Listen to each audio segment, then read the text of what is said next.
Savez-vous qui était la première femme à faire admettre à d'innombrables réalisateurs, acteurs et même politiciens d'Hollywood qu'il était impossible de résister? Elizabeth Taylor, la femme aux légendaires yeux violets et à un cœur ardent.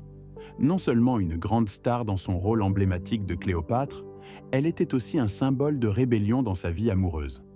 La vérité derrière ses 8 mariages tumultueux, ses nuits folles et sa passion avec Richard Burton a laissé derrière elle d'innombrables questions sans réponse. Restez à l'écoute jusqu'à la fin pour découvrir ce qui l'a vraiment brisé dans ses derniers jours. Et en attendant, abonne-toi à la chaîne pour ne rien rater des nouvelles histoires inédites sur les stars d'Hollywood. Lâche ton like et clique sur la petite cloche. Elizabeth Taylor apparaissait souvent en première page des tabloïds à cause de sa vie amoureuse scandaleuse.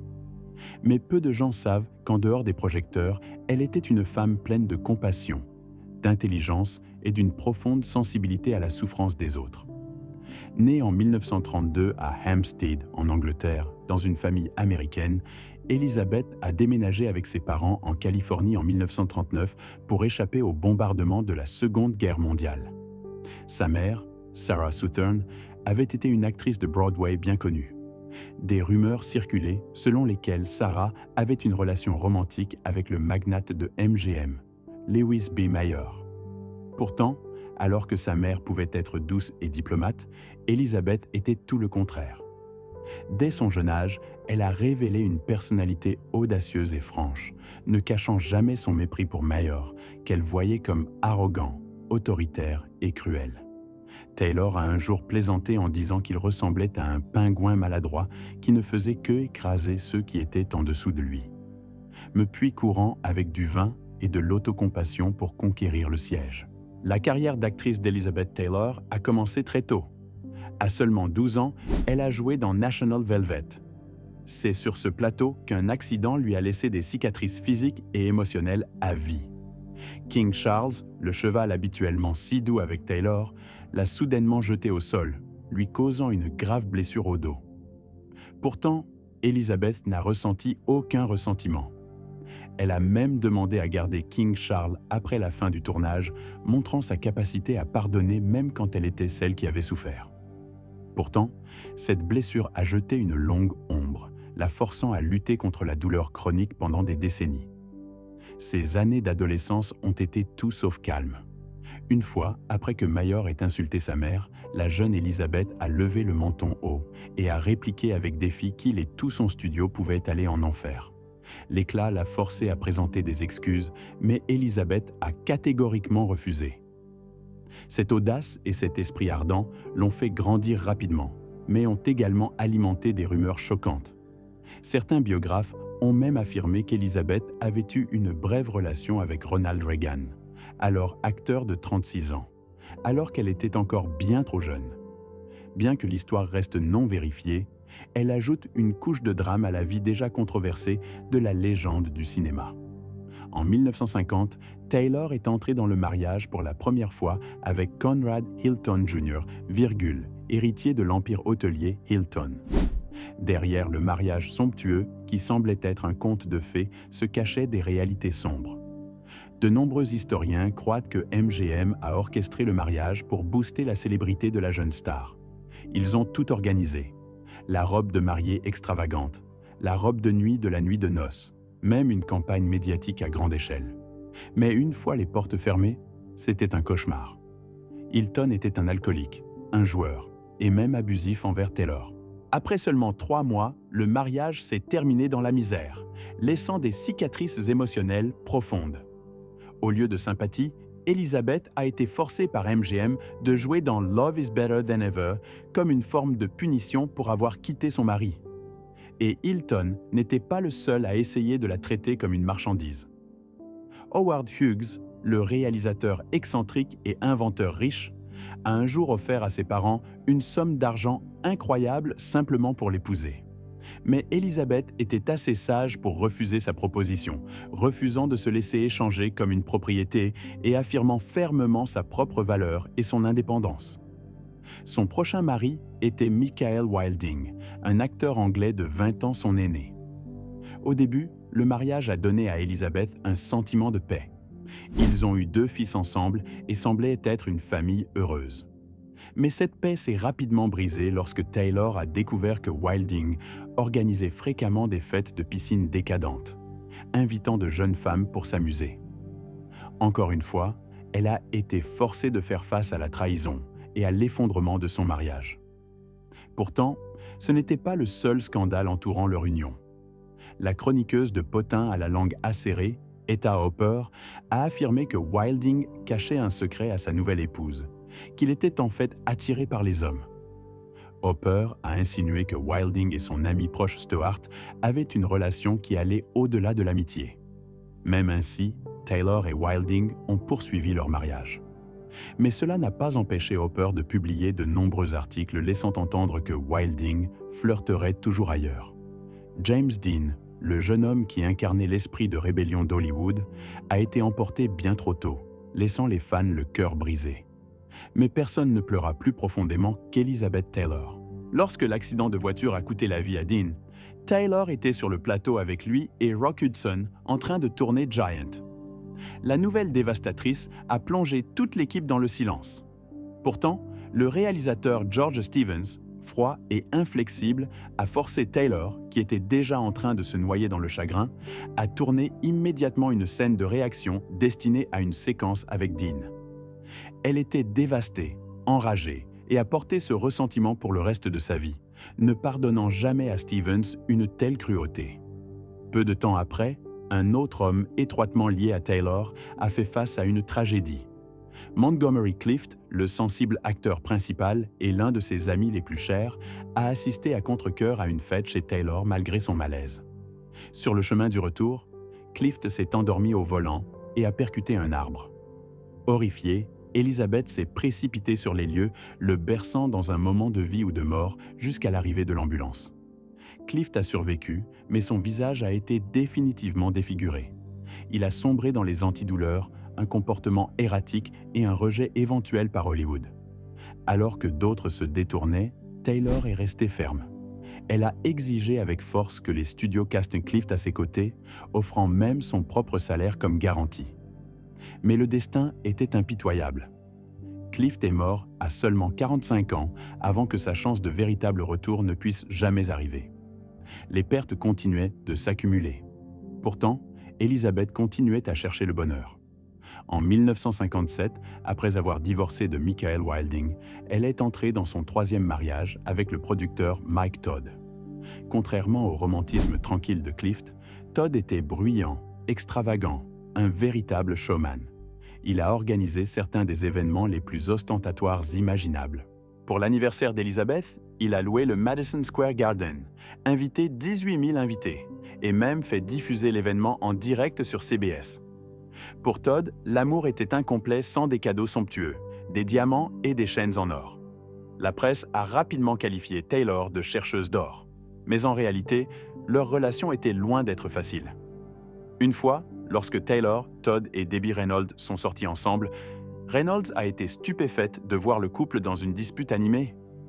S'interposant pour défendre son ami, Reynolds a été écarté lorsque Taylor a froidement fait remarquer que, pour elle et Mike, de telles disputes n'étaient pas des conflits du tout, mais simplement le prélude à la passion. Cette même année, Taylor et Todd ont accueilli leur fille, Lisa. Le bonheur semblait à portée de main. Elizabeth a même triomphé de Marilyn Monroe pour obtenir le rôle de Maggie dans Cat on a Hot Tin Roof. Une brillante victoire professionnelle. Mais juste au moment où le tournage a commencé, la tragédie a de nouveau frappé. Mike Todd a été tué dans un accident d'avion le tout premier jour où elle est montée sur le plateau. Le chagrin a plongé Taylor dans une dépression, lui laissant même un bégaiement. Heureusement, l'accent du sud de son personnage l'a aidé à le cacher à l'écran. Le mariage de Todd avec Taylor est devenu le seul de ces unions qui ne s'est pas terminé par un divorce. Elizabeth Taylor a ensuite déclaré que Mike Todd était l'un des 3 grands amours de sa vie aux côtés de Richard Burton et bien sûr de sa collection éblouissante de bijoux. Pourtant, les scandales qui entouraient son temps avec Todd n'étaient rien comparés à la tempête médiatique que son prochain mariage a déclenché. Quelques heures après qu'Eddie Fisher, le mari de la chérie d'Amérique Debbie Reynolds, ait signé les papiers de divorce, Taylor l'a épousée. C'était presque incroyable. Elizabeth venait juste de sortir de la dévastation de la perte de Todd pour voler ouvertement le mari de sa meilleure amie. « Ne sais-tu pas que je pourrais te tuer avec cette béquille ? Bon Dieu, homme, penses-tu que cela me ferait quelque chose si pour Hollywood et toute l'Amérique, c'était un scandale au-delà de toute croyance ?» Juste avant, Taylor et Debbie Reynolds avaient été inséparables, les plus proches amis du monde du divertissement. L'histoire est devenue encore plus choquante lorsque la presse a révélé un rebondissement amer. Pendant les jours où Fisher et Taylor étaient secrètement impliqués, Debbie a appelé son amie. Mais celle qui a répondu n'était pas Elizabeth. C'était Eddie Fisher, le mari qui la trahissait. Calmement, presque cruellement, Debbie répondit « Chérie, retourne-toi pour que je puisse parler à Elizabeth. » La réplique est devenue légendaire, révélant l'angoisse d'une femme qui a perdu à la fois son mari et sa meilleure amie au même moment. L'indignation publique s'est abattue sur Taylor sans pitié. Marquée comme une traîtresse, elle a enduré un tsunami de critiques partout où elle allait. Après le succès retentissant de Cat on a Hot Tin Roof, 1958, Taylor a même envisagé de prendre sa retraite, s'éloignant des projecteurs. Mais MGM ne le permettrait pas. Dans un face-à-face amer, le studio l'a forcé à jouer dans Butterfield 8, un film où le rôle principal était celui d'une call girl face à nul autre qu'Eddie Fisher lui-même. Elizabeth détestait cette décision. Pendant le tournage, elle a à peine parlé au réalisateur, ne faisant que ce qui était requis. Et pourtant, le destin a joué sa main cruelle. La performance qu'elle méprisait a valu à Taylor son tout premier Oscar de la meilleure actrice. Les critiques étaient élogieuses, le public émerveillé, mais Taylor est restée brutalement honnête. « Je pense toujours que ce film est nul. » Le prochain tournant de sa vie est survenu avec Cléopâtre 1961. C'était la production la plus extravagante de l'histoire d'Hollywood à l'époque, et Taylor est devenue la première actrice à gagner un salaire d'1 million de dollars, une somme inouïe à l'époque. Lorsqu'on lui a demandé son chèque record, elle a répondu avec un sourire en coin. « Si quelqu'un est assez fou pour me payer 1 million de dollars pour faire un film, je ne suis certainement pas assez folle pour le refuser. » Pour Elizabeth, c'était à la fois un triomphe personnel et un acte subtil de vengeance contre ceux qui l'avaient un jour méprisée. Mais Cléopâtre n'a pas seulement rendu Taylor plus riche. Cela l'a plongée dans un tourbillon d'amour et de politique. En 1959, après la mort de Mike Todd, Taylor s'est convertie au judaïsme, prenant le nom d'Elishba Rachel. Bien que cela ait été une question de foi personnelle, cela l'a involontairement entraîné dans une controverse internationale. Le gouvernement égyptien a d'abord refusé son entrée en raison de sa foi juive, presque arrêtant la production. En fin de compte, l'ampleur du film a forcé le Caire à céder, mais la tâche politique n'a fait que rendre Taylor une cible encore plus grande pour la presse. Et ce n'était que le début. Cléopâtre a également déclenché l'une des romances les plus scandaleuses de l'histoire d'Hollywood. Elizabeth Taylor et Richard Burton. Tous deux étaient mariés à l'époque, mais l'attraction magnétique entre eux pendant le tournage a abattu toutes les barrières. La presse a traqué chacun de leurs mouvements. Des groupes religieux les ont condamnés. Pourtant, Taylor et Burton n'ont fait aucun effort pour se cacher. Ils s'embrassaient sur des yachts, exhibaient des bagues en diamant en public, défiant l'indignation du monde avec une passion téméraire. Au milieu de cette frénésie médiatique, Taylor a de nouveau fait face à la mort. Pendant le tournage, elle a contracté une grave pneumonie. Au moment où son assistante l'a trouvée, son visage était devenu bleu-vert, sa respiration presque absente. Hollywood a tremblé sous les rapports selon lesquels sa reine était morte sur le plateau. Les médecins ont pratiqué une trachéotomie d'urgence et son état était si grave que les grands médias ont annoncé prématurément sa mort. Dans le brouillard de la maladie, Taylor se souvenait plus tard d'une vision hantée. Elle jura avoir vu son défunt mari, Mike Todd, qui lui a dit « Ce n'est pas encore ton heure, mais quand ce sera le cas, je t'attendrai de l'autre côté. » Elizabeth Taylor et Eddie Fisher ont officiellement divorcé en 1964, clôturant le chapitre d'un mariage entaché de scandales. Ce qui a surpris beaucoup de gens, c'est qu'après tout, Taylor a finalement réussi à se réconcilier avec Debbie Reynolds, la femme même dont elle avait volé le mari. Bien qu'elles n'aient jamais été aussi proches qu'auparavant, elles ont maintenu un respect mutuel. Avec Fisher, cependant, Taylor était résolu. Après leur séparation, les deux n'ont plus jamais parlé. 2 ans plus tard, Elizabeth a atteint une nouvelle étape dans sa carrière lorsqu'elle a joué aux côtés de Richard Burton dans Who's Afraid of Virginia Woolf, 1966. Le film audacieux explorait des thèmes matures, des tensions conjugales et un langage mordant si intense qu'il a forcé la Motion Picture Association of America, MPAA, à réviser son système de classification, créant la catégorie 18A. Ce rôle a non seulement cimenté la réputation artistique de Taylor, mais est également devenu une pierre angulaire dans la tumultueuse saga d'amour entre elle et Burton. La relation Taylor-Burton est devenue le symbole ultime d'un amour à la fois passionné et destructeur. Ils se sont mariés, divorcés, remariés et ont finalement mis fin à leur relation pour de bon, en 1976.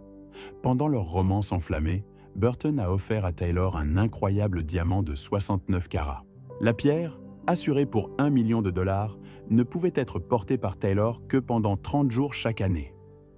Pour beaucoup, cela représentait l'extravagance et l'intensité de leur amour. Mais après la fin de leur mariage, Taylor a vendu le diamant pour financer la construction d'un hôpital au Botswana, une décision qui a choqué et impressionné le public. Burton a également laissé derrière lui des journaux détaillés publiés après sa mort. Dans ceux-ci, il a enregistré des critiques acerbes de collègues, des films sur lesquels il a travaillé et de nombreuses remarques cinglantes sur Elizabeth Taylor elle-même. Il a un jour écrit « Les pires choses de ma vie se sont produites à Rome », faisant référence au chaos du tournage de Cléopâtre. Parfois, il a admis que Taylor était si ivre qu'elle pouvait à peine lire ses répliques. Pourtant, sous les mots durs demeurait un amour ardent dont Burton ne pouvait jamais s'échapper. Un amour qui était à la fois sa muse et son tourment. Après Burton, Elizabeth a de nouveau cherché le bonheur dans son 7e mariage. Cette fois avec John Warner, un homme politique américain. Mais la vie à Washington DC avec ses règles strictes et ses soirées politiques ennuyeuses n'était pas pour elle. Elle se sentait de plus en plus seule et se tournait vers l'alcool et les médicaments sur ordonnance pour combler le vide. Le mariage s'est terminé en 1982, laissant une nouvelle cicatrice émotionnelle sur son cœur. Pourtant, Taylor n'a jamais abandonné son désir d'aimer et d'être aimée. En 1991, à près de 60 ans, elle a choqué le monde en épousant Larry Forensky, un ouvrier du bâtiment de 20 ans son cadet. Leur mariage a duré près de 5 ans et s'est terminé paisiblement sans scandale ni amertume, contrairement aux unions tumultueuses qui avaient défini son passé. Au-delà de son amour pour les hommes, Taylor était également célèbre pour son profond attachement aux animaux. Elle a un jour plaisanté. « Certains de mes meilleurs costards masculins ont été des chiens et des chevaux. » Elle a même écrit un livre pour enfants racontant ses aventures avec ses compagnons à 4 pattes. Une fois, confrontée à la perspective de voir ses chiens bien-aimés mis en quarantaine à son retour en Angleterre, Taylor a payé pour qu'ils vivent à bord d'un yacht au large plutôt que de les confier à un chenil.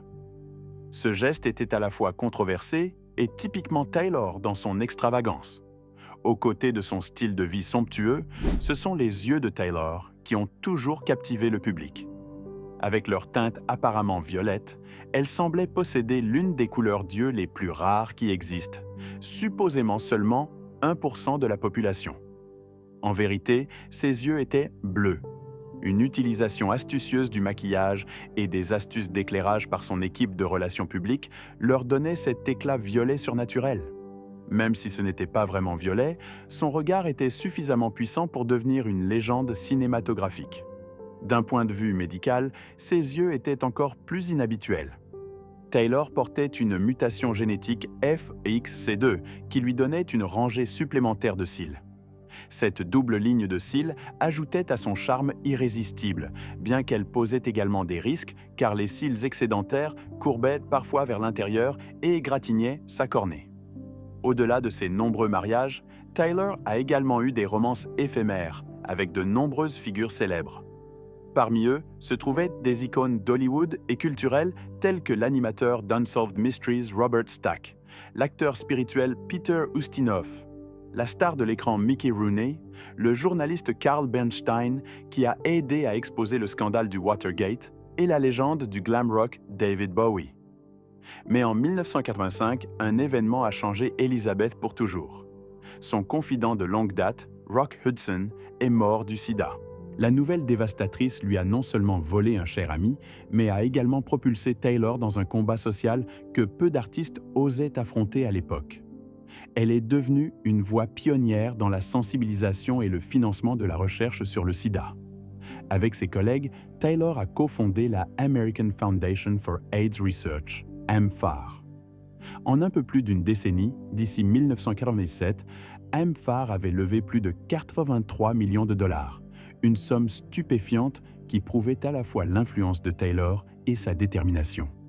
L'image d'une star glamour, longtemps associée aux lumières et au luxe, était désormais entrelacée avec l'activisme humanitaire, lui valant un nouveau type d'admiration et de respect public.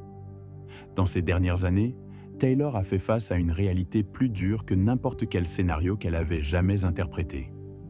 Son corps autrefois radieux s'est détérioré sous le poids de nombreuses maladies, diabète, cancer de la peau, insuffisance cardiaque, tumeur au cerveau, sans parler du coût de l'addiction et des conséquences de plus de 40 opérations majeures, y compris plusieurs remplacements de hanches et une hystérectomie. Elle a été hospitalisée plus de 100 fois. L'éclat de sa célébrité à l'écran s'est estompé, non pas parce qu'elle avait choisi de s'éloigner, mais parce qu'aucun studio ne voulait garantir une star avec un historique médical aussi fragile. Lors d'une conversation en larmes avec Barbara Walters, Elizabeth a avoué « Je n'ai jamais voulu arrêter de faire des films, mais je n'avais pas le choix. Sinon, les gens pourraient penser que vous manquez de bonnes manières. » Bien que de nombreux hommes aient traversé sa vie, Elizabeth Taylor a toujours soutenu que Richard Burton était son véritable et dernier amour. Tout le monde après Richard n'était qu'une compagnie, a-t-elle dit un jour. Après la mort de Burton, Taylor a assisté à son mémorial et a reçu une dernière lettre qu'il lui avait écrite. Au moment où elle a vu son écriture familière, elle s'est complètement effondrée. Elle n'a jamais révélé la lettre dans son intégralité, ne divulguant qu'un fragment. « Chez moi, c'est là où est Elizabeth, et je veux rentrer chez moi. » Elle a gardé cette lettre à son chevet jusqu'à ses derniers jours. Preuve que leur amour, peu importe à quel point il était brisé, peu importe à quel point il était turbulent, n'est jamais vraiment mort. Le 23 mars 2011, Elizabeth Taylor a poussé son dernier soupir. Comme indiqué dans son testament, son cercueil est arrivé aux funérailles avec 15 minutes de retard parce qu'elle voulait être à la mode, même dans la mort. Le geste a laissé les endeuillés en deuil, mais souriants, car c'était l'essence même d'Elizabeth, une star qui ne s'éteindrait jamais discrètement. Après son décès, beaucoup se sont demandé si Taylor serait enterrée à côté de Richard Burton. Mais ce souhait n'a jamais été réalisé. La dernière épouse de Burton, Sally Hay, a acheté les parcelles environnantes et a érigé une grande pierre tombale qui couvrait les deux espaces adjacents, une dernière revendication de propriété. Elizabeth Taylor n'a pas été mise en terre à côté de Richard Burton, mais elle a réalisé son ultime souhait d'être enterrée avec sa dernière lettre d'amour.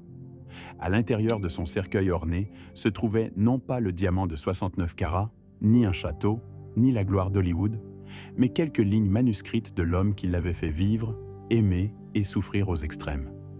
Et c'est cela plus que toute autre chose qui a fait d'Elizabeth Taylor non seulement une légende de l'écran argenté, mais une légende de l'amour lui-même.